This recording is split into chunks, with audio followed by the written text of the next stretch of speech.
Albay, ang ating makulay ang buhay na ginubatan sa Plaza. Alam niyo ba, hindi lang ito simpleng tambayan. Nababaligiran ito ng ating mayamang kasaysayan ng ating simbahan at sa ating lumang munisipyo. Ang Ginubatan Town Plaza ay isang sentral na liwasan o parke sa bayan ng Ginubatan, Albay, nakilala bilang puok pahingahan at pagtitipunan ng mga lokal na residente. Tinatawag rin itong The Sparkling Gem of Bicol. Madalas itong puntahan para sa aktibidad sa komunidad at pag-relax sa gitna ng bayan. Ito ay matatagpuan sa sentro ng Ginubatan, Albay, malapit sa mga pangunahing gusali at establishmento ng bayan. Ito rin ay sumasailalim sa iba't ibang yugto ng pagpapaganda o pagpapabuti tulad ng mga proyektong pang-infra upang mas maging maganda sa publiko.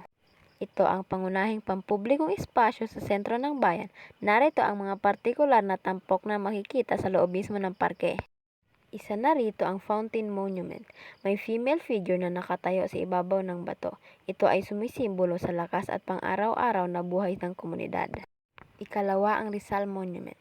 Sa loob ng plaza matatagpuan ang estatwa ni Dr. Jose Rizal na pinalilibutan ng iba pang maliliit na estatwa. Ikatlo ang Ginubatan War Memorial o Veterans Memorial Monument. Ito ay cylindrical shape na structure na may mga nakaukit na pangalan ng mga sundalong taga-Ginubatan at para alalahanin yung tapang at sakripisyo nila sa World War II at iba pang digmaan. Ikaapat, ang structure na makikita mismo sa gitna ng Ginubatan Plaza ay tinatawag na gazebo o kiosko. Madalas ding tawaging bandstand. Sa palibot at loob ng gazebo na ito makikita ang mga nakaukit na larawan at relief sculptures na nagpapakita ng kasaysayan, kultura at mga tradisyon ng bayan ng Ginubatan, tulad ng Longganisa Festival at lokal na pamumuhay. It's trivia time! Alam mo ba, noong Pebrero 1, 1814 naganap ang Plinian eruption ng Mayon Bulkan.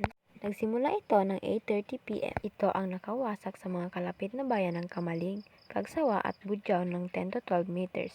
Tinatayang mahigit 1,200 katao ang namatay. Nung panahon na yon, ang plaza at simbahan ang sentro ng bawat bayan. Noon, ito ang naging paglagakan ng mga bangkay.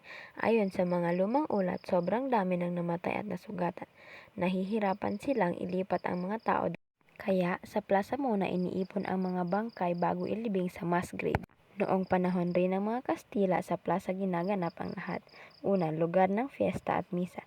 Dito ginaganap ang prosesyon tuwing pista ng simbahan. Dito ang lugar ng pamahalaan. Dito nagbabasa ng mga bandilo o utos ng gobyerno. Lugar ng trahedya.